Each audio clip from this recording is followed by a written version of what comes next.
తాతయ్య, ఇడ్లీ 3 రోజులుగా తెల్లేదు. అమ్మ ఆసుపత్రిలో ఉంది, డబ్బు లేదు.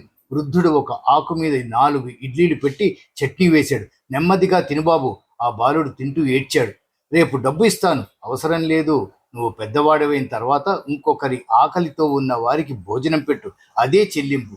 ఆ బాలుడు ఆయన కాళ్ల మీద పడిపోయాడు. నేను కూడా మాట ఇస్తున్నాను తాతయ్య. నేను కూడా 1 రూపాయికి ఇడ్లీ అమ్ముతాను. నేను వెంటనే 1000 రూపాయలు తీసిచ్చాను.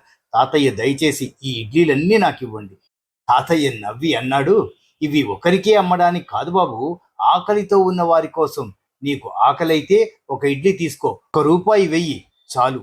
నేను 1 రూపాయి పెట్టి 1 ఇడ్లీ తీసుకున్నాను. నా జీవితంలో అంత రుచిగా అనిపించిన భోజనం మరొకటి లేదు. కన్నీళ్లతో తిన్నాను. తాతయ్య, ఒకటి అడగనా? అడుగు బాబు. మీ పిల్లలు ఇది డబ్బు వృధా అంటారా? ఆయన ఫోన్ తీసి వీడియో కాల్ చేశాడు. అమెరికాలో ఉన్న తన కొడుకు ఫోన్ ఎత్తాడు. అప్పా, ఇడ్లీలు అమ్మేశారా? ఆరోగ్యం ఎలా ఉంది? బాగున్నాను బాబు. ఈరోజు ఒక యువకుడు నా కథ విన్నాడు. ఆయన కొడుకు నన్ను చూసి నవ్వాడు. సార్, మా నాన్నను చూసుకున్నందుకు ధన్యవాదాలు. ప్రతి నెల మేము 50,000 పంపిస్తాం ఇడ్లీల కోసం. అది ఆయన కోరిక, అదే మా ఆశీర్వాదం. ఆయన ఇచ్చిన మాట ఇప్పుడు మా మాట.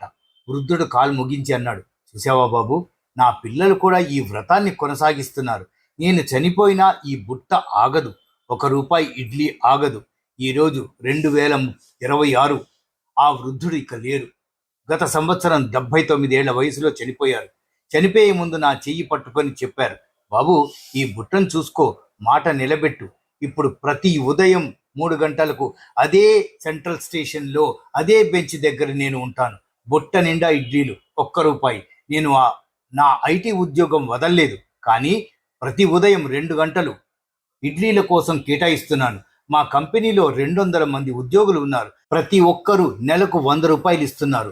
1 రూపీ ఇడ్లీ ట్రస్ట్. ఆ 12 ఏళ్ల బాలుడు గణేష్ ఇప్పుడు ఇంటర్ చదువుతున్నాడు. సాయంత్రం వచ్చి సహాయం చేస్తాడు. అన్నా, నేను మాట ఇచ్చాను, పెద్దవాడైన తర్వాత నేను ఇదే చేస్తాను. స్నేహితులారా, డబ్బు సంపాదించడం గొప్ప కాదు, ఆ డబ్బుతో పుణ్యం సంపాదించడం గొప్ప. మీ ఇంట్లో పిల్లలు ఉంటే ఒక చిన్న పొదుపు డబ్బా పెట్టండి. 1 రూపాయి డబ్బా. ప్రతిరోజు రూపాయి వేయమని చెప్పండి. నెలకి 30 అవుతుంది. ఆ డబ్బుతో ఒక ఆకలితో ఉన్న వారికి భోజనం పెట్టండి. ఎందుకంటే మీకు 30 రూపాయలు ఒక చిన్న ఖర్చు మాత్రమే కావచ్చు, కానీ ఇంకొకరికి అది 30 రోజుల ఆశ కావచ్చు.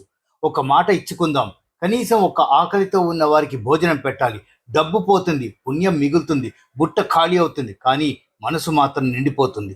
హరే కృష్ణ.